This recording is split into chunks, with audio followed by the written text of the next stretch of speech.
Whoa. Well, that was quite a drive.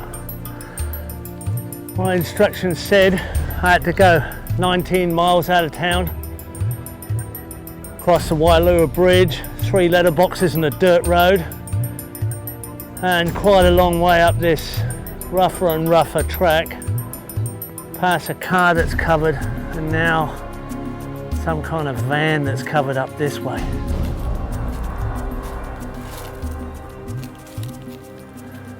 Well, there's more and more mangoes. They look like wild seedlings. There's legumes everywhere in the canopy and in the understory. I'm on my way to find a very special site. Dano and Robin's site here. It's actually in the colour photographs in the middle of the Permaculture Designer's Manual. 30 years ago, Dano took a course with Bill Mollison, and Bill gave him some advice to set up his site with poultry and food forest and vegetable production to feed his family and produce an income. And over 30 years he's put 4 daughters through university, and he's out here somewhere off the radar. It's rarely visited. It's out in the wilds of Molokai here in this high valley in traditional landscape of the Hawaiian people. And it's going to be quite a treasure if I can get there. Bit of a rough sign here, Aloha Perma Farm. We sound like we're on the right track. I've got to find 4 creek crossings, and somewhere out here there's this Permaculture Paradise. Oh, my goodness. It looks like Dano's parked his car here for a while. I must be getting close. It's got to be somewhere around here. More fruit trees. There's noni fruit. We must be getting there close now. Right, well this is the first bridge crossing. They said there was 4 of these, and there's more fruit trees all the time. Biggest mango I've ever seen in the canopy. Ah yes, food everywhere. Cacao, sweet leaf, coconut, in danger of falling fruit, this one. There's ripe bananas here. Oh, some beautiful cooking bananas ripe. They'll keep me going on this track.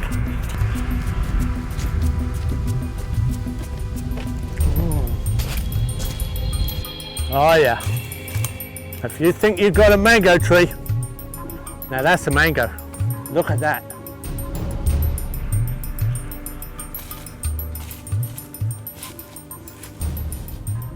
So this looks like the 4th bridge, and they should be just over this bridge. My instructions were to stop at the 4th bridge and cooee, and they'll come out. All right.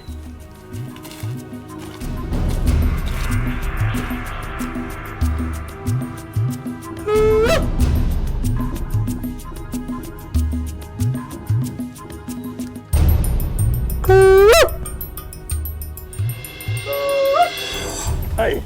Hey, Jeff! Dano? Oh, where you been? I've been here. I've been looking for you. You don't see any of my films?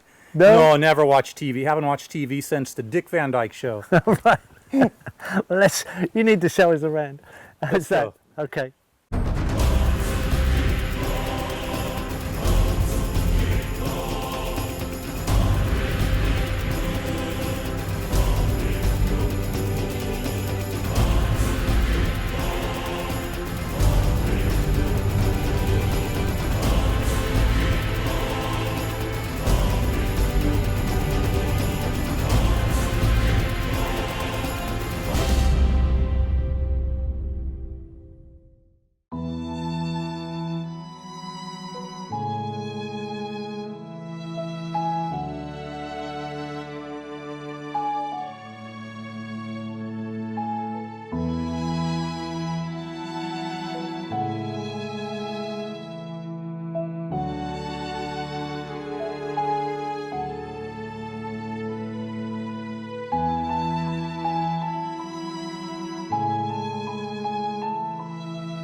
they know. And they know this.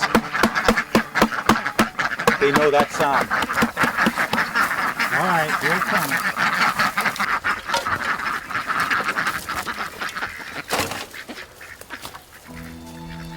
This guy came to Molokai, Bill Mollison from Australia, and he did a weekend workshop up in the forest reserve. And so we went, and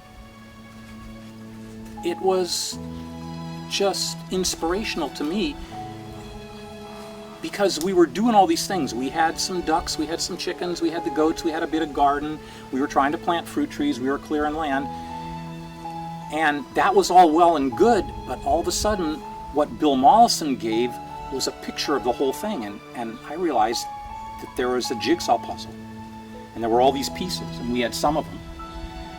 But all of a sudden I saw where the edges were, how they fit together, and I saw the picture on the cover of the box, and I always look for that. And I realized, oh, this is how it all works. Dano and Robin have lived on this site for 34 years. They built their own house, they started their own gardens, and with advice from Bill Mollison, they started off with chickens trapped in the ground and then growing vegetables behind. The chickens prepared the ground, took out the weed seeds, scratched the ground over and fertilised it, and then they planted behind them. Pretty casual movement of chickens across landscape, garden by garden. Now, as they did, they started to plant fruit trees, grow their own little nursery, and extend the system.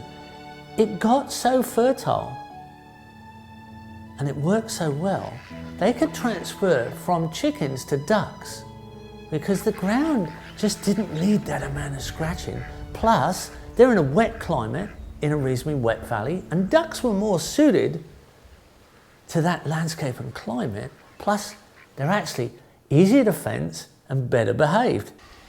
Over a period of time, ducks in this environment, a very small scale, relatively wet, tight, compact, intensive gardens, ducks worked much better. If I had 10 acres somewhere and a little more open flat space, I would have some chickens moving on a bigger area. I would build a system to do chickens. So it's not that I don't like chickens, it's that we just had to be appropriate to here because we have literally what some people have called a postage stamp garden. And I've talked to other farmers about the yields we get per acre and the days to maturity of certain things, and they look at me like I'm boasting or I don't know what I'm talking about, but I do know what I'm talking about. We have archival notebooks. The first 5 years, we wrote everything down. We'd write when we planted stuff and when we harvested, so that I knew that I was 41 days to harvesting that wambach. And I would talk to farmers on the Big Island, and they'd say, no, wambach takes 60 days. I'd say, no, 41. I know. I picked them. They've got a lot of experience with this, so they do know how to do this. But it's quite casual. The vegetables are very high quality, they're very diverse, they have a large selection. They sell boxes of vegetables and eggs, average of 20 to 26 boxes every week, and have never missed a week in 34 years. They do this because they retain the fertility with cycling and the animals across the land and gardening behind. Here's a beautiful, productive jackfruit. I can see over a dozen good fruits here. We've got a ripe one. Dano's gonna cut that, and we're gonna get, what a way to arrive at a property. Look at that, splitting with ripeness. That was heavy. That was a real grunt.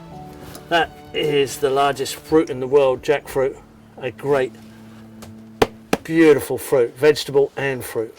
Okay, so your production here started off mostly vegetables, but then you ended up food forest. Well, you know, early on, this was invasive trees. Right down here was Christmas berry and Java plum. We had to cut down major trees and big grass and lantana, and of course we started planting avocado and papayas and bananas in the early years, but all those things take time. Even a papaya takes 9 months or a year. So the first thing to do for food is you plant gardens, vegetable gardens, and grow vegetable gardens, right? So of course, over time, what's happened is we have, if you could pie chart over the years what's happened, we started out with all vegetables. Then when we started getting a few papayas, we had a little bit of fruit, and then we had bananas, a little bit more fruit. And then after 2 years and 3 years, some of the quick things like maybe the star fruit Yeah, limes. limes, a few things come in, and then we had citrus, we get some oranges, and you get avocado trees. So over the years, the amount of that pie chart that's fruit has grown and grown and grown. And we've continuously, for 30 years, we keep planting new trees. You know, we got that river bottom land on the other side 15 years ago and took out an acre of junk and planted it to all fruit trees. You've got 50% fruit now, Oh, more. More than 50%. More. but you haven't reduced the vegetables.